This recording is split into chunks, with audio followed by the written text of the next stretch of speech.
haven't slept properly in 3 weeks. Not because of the insomnia. I'm used to that. Graduate school has a way of stealing your sleep and replacing it with deadlines and anxiety. No, I stopped sleeping because of what happens when I do. Let me back up. My name is Noah Bennett. I'm a second-year grad student at Portland State, living in a 1-bedroom apartment off Burnside that smells like old carpet and my neighbor's cigarettes. My life, at least before all this, was pretty unremarkable. Wake up, coffee, research, class, repeat.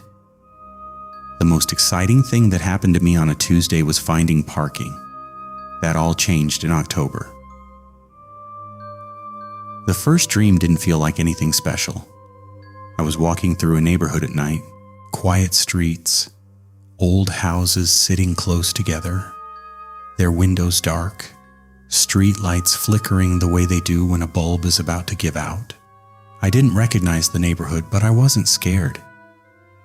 It felt like one of those dreams where you're just moving through a place. No reason, no destination. I woke up, drank my coffee, forgot about it. The second night I was back. Same street, same flickering lights, but this time I walked a little further. Past a yard with a rusted chain link fence. Heard a dog barking somewhere deep inside one of the houses, frantic like it smelled something wrong. I turned a corner and saw a row of identical mailboxes lining the curb. One of them was broken, its door hanging open and bent at an angle, like someone had hit it with a car and kept driving. I woke up and thought, that was specific. The third night I was further down the street than I'd ever been. That's when it hit me. The dream wasn't repeating, it was continuing. Every night, I picked up exactly where I left off. Same corner, same cold air, same distant dog barking, like I'd pressed pause and come back the next night to hit play. I started writing down details when I woke up. The rusted fence, the broken mailbox, the way one of the houses had a porch light on while every other house sat completely dark. Like that one house was still awake and waiting. By the end of the first week, I knew those streets better than I knew my own block, and that should have terrified me. But instead, I felt something closer to curiosity, maybe even excitement. It felt like a puzzle, a weird, vivid, unusually consistent dream. I mentioned it to my advisor, Dr. Ferris, during office hours. She smiled and said, "Sleep deprivation does strange things to the brain, Noah." She told me to get more rest and finish my literature review. I went home and fell asleep at 9. That night I turned a corner I hadn't reached before and stopped. At the far end of the street, standing under the last working streetlight, was a figure. I couldn't tell if it was a man or a woman. They were too far away, just a dark shape, standing completely still, facing in my direction. The streetlight above them buzzed and flickered, throwing their shadow in different directions every few seconds. They didn't move. They just watched. I stood there for what felt like a long time, waiting to see if they'd take a step, turn away, disappear. Nothing. The dog started barking again, louder this time, more desperate. The porch light down the block pulsed once, like a slow blink, and then went steady again. I woke up drenched in sweat. I told myself it was nothing, a figure in a dream. My brain filling the empty street with a presence, because that's what brains do. They don't like empty spaces. They put something in the dark so it feels less like a void. I almost believed that. Almost. The next 3 nights, the figure was there every time I turned that corner. Same spot, same stillness. But here's what started getting under my skin. was closer each night, not by much, maybe 10 feet the second night, maybe another 10 the third, subtle enough that I second-guessed myself each time. But by the fourth night, I could make out details. Dark jacket, hands at their sides, head tilted very slightly, the way a person tilts their head when they're trying to figure something out. I couldn't see a face. The light kept flickering. I started dreading sleep. Started leaving the TV on, hoping the noise would break whatever thread the dream was following. It didn't work.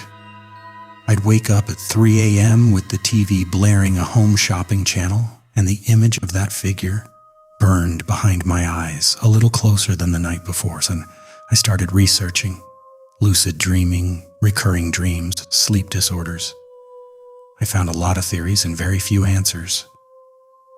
One forum post, buried deep in a Reddit thread about parasomnia, stuck with me.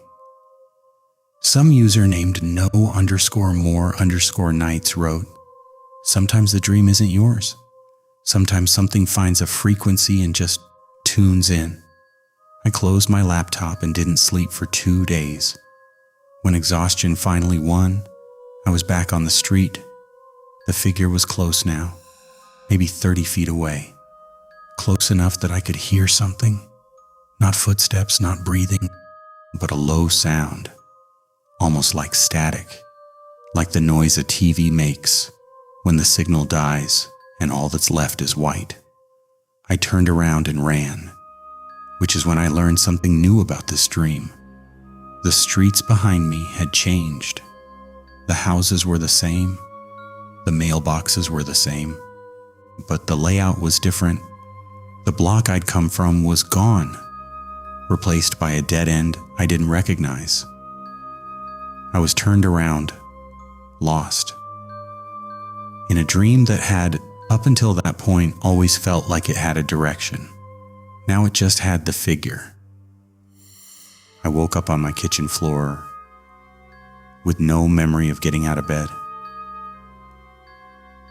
I called my mom that morning, told her I was stressed, that grad school was getting to me. I didn't tell her about the dream. I knew what it would sound like. I knew what I would have said a month ago if someone told me this story.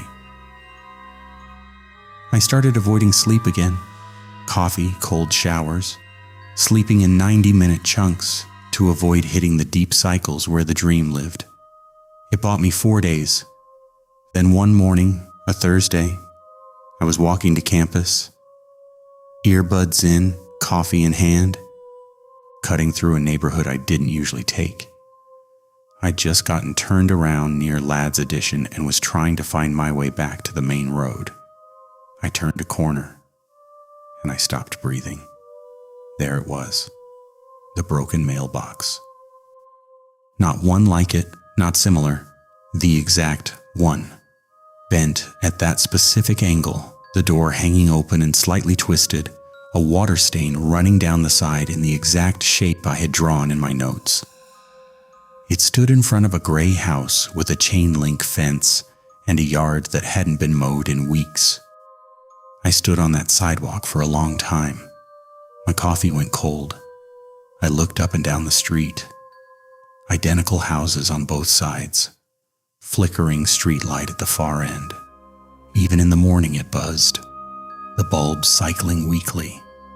And 2 blocks down, barely visible, a porch light still on. Still burning against the daylight like it had never been turned off. I took out my phone and looked up the street name. I'd never been here before, not once. Not in 4 years of living in Portland. This was not a street I'd walked or driven, or even had any reason to know existed. And yet I knew exactly which way to turn to get back to the main road. I knew because I'd walked it every night for 2 weeks. In a dream. I know what you're thinking. You're thinking there's a rational explanation. Cryptomnesia, where your brain stores a memory you don't consciously recognize, and your dream just reconstructed it from something you passed once without noticing. I thought that too. I spent 3 hours reading about it, but here's what I can't explain away. When I turned to leave, I looked back one more time at the house with the broken mailbox. In the upstairs window, half hidden behind a curtain, was a figure, standing still, head tilted, watching me. I ran. I didn't stop until I hit campus. I sat in the library bathroom for 20 minutes with my back against the wall, telling myself it was a coincidence, a neighbor, anyone, anything. That was 6 days ago. I haven't gone back to that street. But every night since, the dream drops me closer to that house. I can see the porch now when I walk.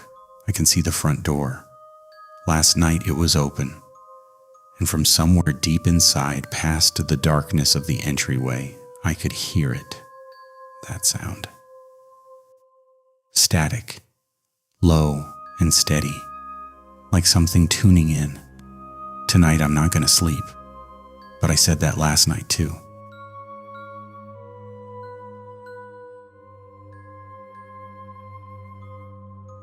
I still don't talk about this with anyone, not even my wife, and she was there for part of it.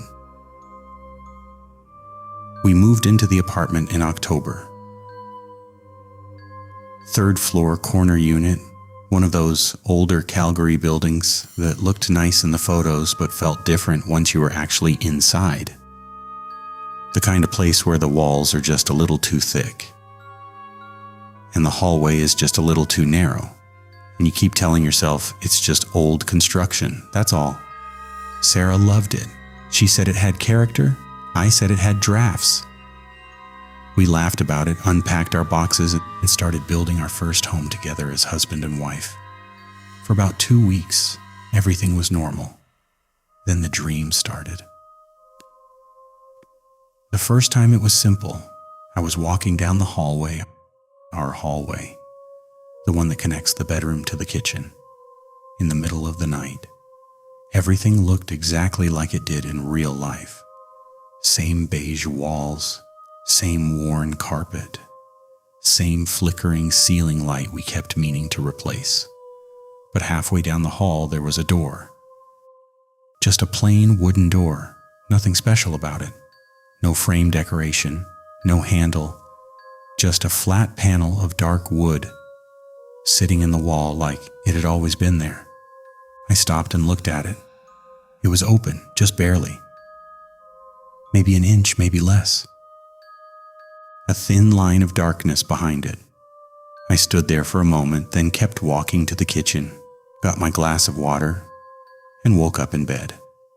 That morning I remembered it clearly, which already felt strange. I usually forget dreams within minutes of waking up.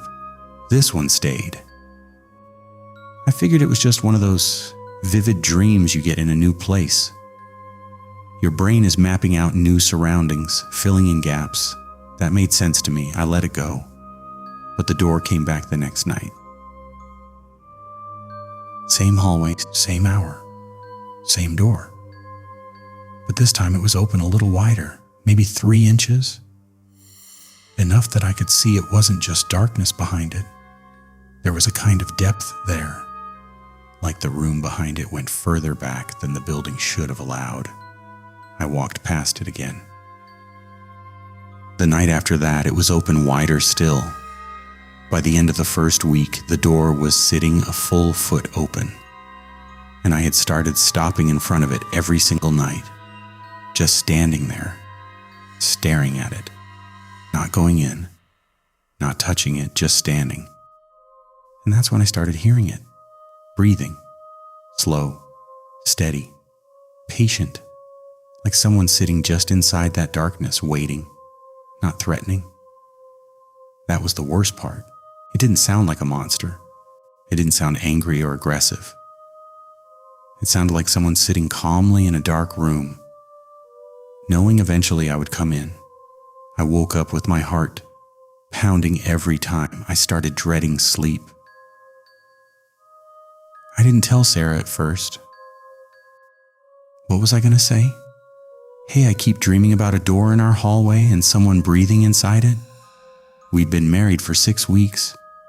I didn't want her to think she'd married someone who was already falling apart, so I kept it to myself and tried to pay attention to other things. That's when I noticed the second thing. I was avoiding the spot, not in the dream, in real life. Every time I walked down our hallway during the day, I was hugging the far wall, pressing my shoulder close to the right side, giving the left wall extra space. I didn't realize I was doing it until one afternoon I caught myself and stopped walking entirely, standing there in the middle of the hall trying to understand what my own body was doing. The spot I was avoiding was exactly where the door appeared in my dreams. I pressed my hand flat against the wall. It felt solid, cold, slightly uneven under the paint, the way old plaster walls get. Nothing unusual, but I still didn't want to stand near it. I started looking up the building. Old Calgary apartment blocks have histories if you know where to dig. City records, old rental listings, sometimes archived renovation permits. I told myself I was just curious. I wasn't scared. I just wanted to understand the building's layout. I found a permit from 1987. Interior wall modification, 3rd floor corner unit. That was our unit. The permit described the ceiling of a secondary access point between 2 rooms. I read it 3 times. The language was clinical, boring even. Just contractor paperwork, but something about it pulled at me. A secondary access point. Between which rooms? Why sealed? The permit didn't say. I closed the laptop and didn't mention it to Sarah. That night, the door in my dream was wide open, fully open. All the way back against the wall, like someone had just walked through it and didn't bother to close it behind them. I stood at the threshold and looked inside. Dark, deep. And then, just barely, at the far edge of the flashlight beam my dream had given me, a shape human, seated, perfectly still. I woke up before I could see the face. The power went out on a Thursday night in November. Calgary winter. Transformer issue down the street. The whole block went dark around 11. Sarah was already asleep. I was still up, reading on my phone when the apartment dropped into complete blackness. I grabbed my phone and switched on the flashlight. No big deal. I'd find the candles we'd bought but never unpacked, light a couple, and head back to bed. I got up and walked into the hallway. The beam from my phone lit up the narrow stretch of carpet ahead of me. I could see the bedroom door behind me, the bathroom door to my left, the faint outline of the kitchen at the far end. I took 2 steps forward, and then I stopped. The flashlight was hitting the left wall straight on, and the shadows were landing differently than they ever did with the overhead lights on. Sharper, deeper. No ambient light to soften them. There was an outline in the wall, or not a crack, not water damage, not a trick of old plaster. It was a door-shaped frame, faint, painted over dozens of times, but unmistakable once you saw it. 4 straight lines forming a rectangle, the exact size of a door. The exact spot. I stood there for a very long time without moving. My flashlight hand was shaking, so the beam was trembling against the wall. And every small movement made the outline seem to shift, seem to breathe. I told myself it was just my hand. I told myself to stop shaking. I pressed my palm flat against the center of the outline. Cold. Much colder than the rest of the wall. Not drafty cold. Not the kind of cold that moves. Still cold. Dead cold.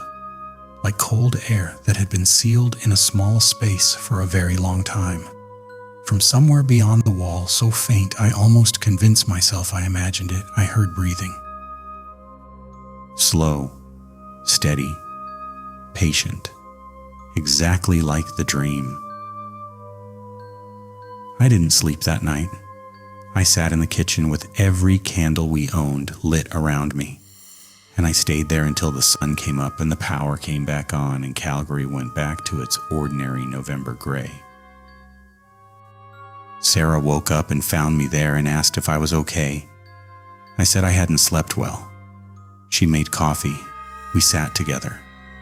Outside, the city was loud and bright and completely normal. I thought about telling her everything. The dreams, the permit, the outline in the wall, the breathing. I opened my mouth twice and closed it both times.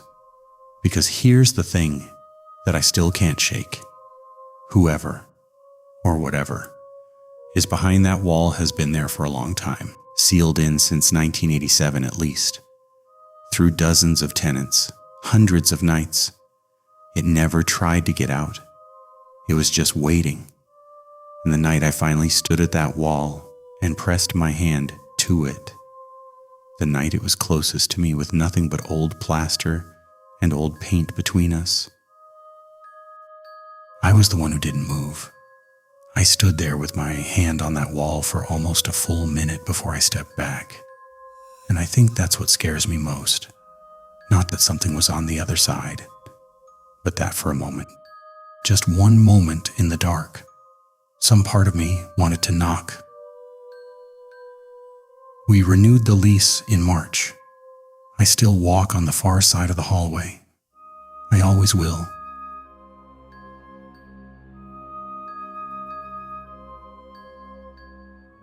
I've always been a light sleeper. That's what I told myself when it first started. Light sleepers wake up at odd hours. Light sleepers hear things in the dark. It's normal. It's fine. There's nothing wrong. But there's nothing normal about what happened to me in that apartment on Stratford Road. I'd only been in Birmingham 3 months. New job, new city, new place.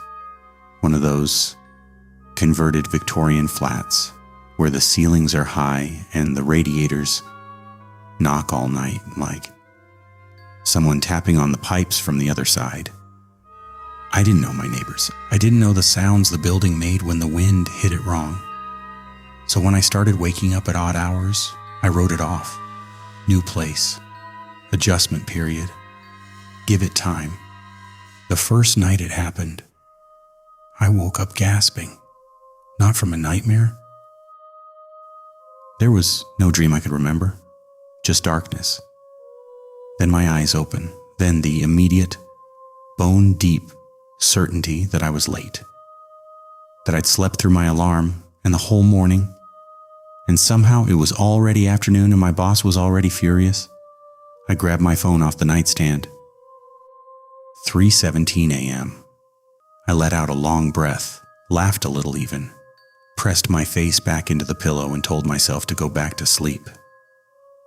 And I did. Or at least I thought I did. The second night, same thing. Eyes open, heart pounding, that same electric panic. You're late, you've overslept. And I grabbed my phone again. 3:17 a.m. Exactly. Same minute. Same red numbers. I stared at them for a few seconds longer than I needed to, then put the phone down. Closed my eyes. Third night. I didn't even need to check. I already knew. 3:17 a.m. By the fourth night, I stopped thinking it was a coincidence. That's the night it changed. I woke up at 3:17. I was sure of it. But this time the panic felt sharper, realer, like every nerve in my body had been wrung out. I sat up, swung my legs over the side of the bed, and felt the cold floor under my feet. That specific kind of cold that cuts right through your socks. The radiator had gone quiet. The flat felt very still. I stood up, walked to the hallway. The light in the hallway was on, which was strange because I never left it on. I stood there for a second looking at it.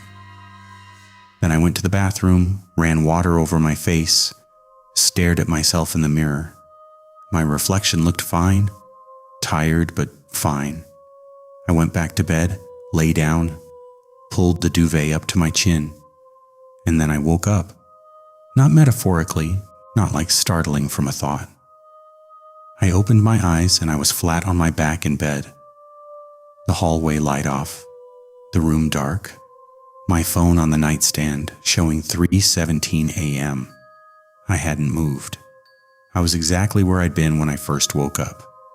I sat up slowly. My heart was doing something strange and fast.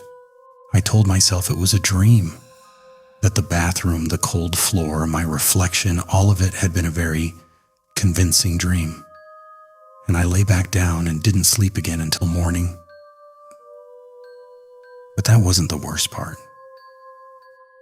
The worst part was that I couldn't tell the difference. The next night it happened twice. I woke up, walked to the bathroom, went back to bed, and woke up again, still lying in the exact same position. Phone still reading 3:17. I did it again. Hallway, bathroom, back to bed. And then I was standing in the hallway. It was so identical. The same creak from the third floorboard. The same cold on my feet. The same hollow quiet that a flat has at that hour when the whole building is asleep and you're the only one standing in it. There was no seam between sleeping and waking, no blur, no softness at the edges. It felt real because it was real, except it wasn't. I started testing things. I read somewhere that in a dream text changes when you look away and look back. So I started reading things. The label on my shampoo bottle, the notification on my phone screen, the date on the microwave clock. In my dreams, the words were always slightly wrong, not obviously and not gibberish, just off. The shampoo label would say something close to what it said in real life, but the brand name would have one letter missing, or the instructions would say something that didn't quite make sense. The date on the microwave would show a day that didn't line up with what I thought it was. I started keeping a notepad by my bed. Every time I woke up, I'd write down what the shampoo label said, what the date on the microwave read, what the weather looked like through the kitchen window. Then I'd go back to bed. Then I'd wake up and check again. Then I'd wake up again. One night, and I have no idea how many cycles in this was, because I'd stopped being able to count. I walked into the bathroom and the mirror was fogged. Not like breath fog, like steam fog, like someone had recently showered in there. I hadn't showered. I'd been in bed. I stood in front of that mirror for a long time. I could feel my own breathing getting faster. I reached out and wiped a streak through the fog with my finger. My reflection looked back at me. Then it blinked. I hadn't blinked. I stumbled backward into the doorframe, grabbed it, and just stared. My reflection settled back into matching me. Just my face, just my expression. Just me standing there with my hand against the doorframe and my eyes wide. I went back to bed. I told myself it was the dream version of the bathroom. It had to be.